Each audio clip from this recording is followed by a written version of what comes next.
Bizni tasavvurimizdagi bo'ldi, endi qo'l tashlash, urush tugatamiz bilan tugamaydi. Endi bu o'zlari bu juda ham chuqur kirib ketishdi mojaroga. Endi hozir AQSh hattoki Eron haqida ham o'ylamayapti.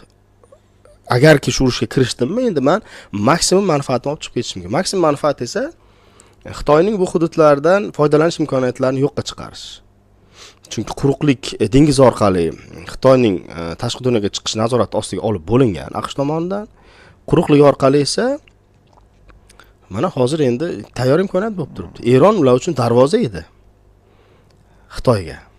Va Eronning nazorat ostiga olinishi bu tamom degani bu Xitoy va keyinchalik Rossiya ham yuzma-yuz bo'lib qoladi degani. Ya'ni Kaspiygacha keladi degani-da.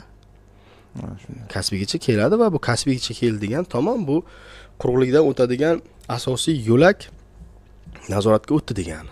Va bu yerda navbatdagi konfliktning etapiga o'tiladi degani. Eronning nazoratga olinishi ham hattoki urush tugaganini anglatmaydi. Bu navbatdagi bosqichga o'tiladi. Bu Xitoy bilan AQShning quruqlikdagi yaqinlashuvini olib keladi. Dengizdan yaqinlashib bo'lishgan. Quruqlikdagi. Bu esa Markaziy Osiyogacha qo'shimcha geosiyosiy bosimlarni kuchaytiradi. Chunki bitta biz qolib ketamiz o'rtada.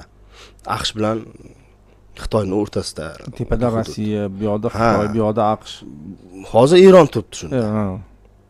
Eron qaysidir ma'noda mana shu bosimni o'zida qabul qilib turibdi-da.